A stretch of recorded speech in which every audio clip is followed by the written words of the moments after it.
23 prisons et 52 cachots visités par la Commission nationale des droits de l'homme à travers le pays au cours de l'année 2018. Ces lieux de détention, pour la plupart, sont lamentablement délabrés. Et les conditions de vie des détenus et prisonniers aussi, les conditions de travail du personnel pénitentiaire sont en dessous du minimum possible, selon un rapport publié ce mardi à Kinshasa par la CNDH. C'était en la salle de conférence du ministère des Affaires étrangères.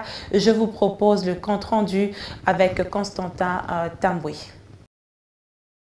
Des lieux de détention jugés inhumains et invivables, documentés dans un rapport accablant et présentés ce jour aux gardiens de la loi et défenseurs des droits et libertés individuelles.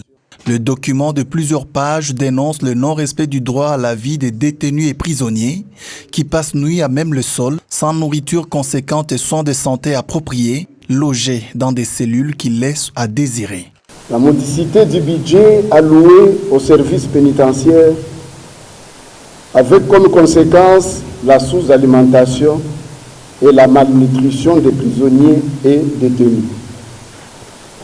L'absence d'unité médicale dans la majorité des prisons et là où elle existe, il y a absence de produits médicaux.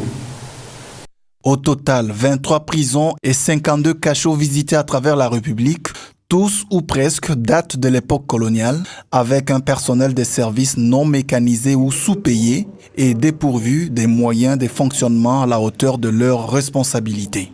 Le jugement et comportement subjectif des officiers de police judiciaire et magistrats sont également relevés dans ce rapport, comportement qui a abouti lors des descentes des membres de la CNDH à la libération de plus de 4000 détenus et prisonniers illégalement incarcérés pour des infractions non avérées. À cela s'ajoutent aussi les mauvaises conditions de travail des magistrats, des OPJ, avec comme conséquence la violation du droit des secrets d'instruction.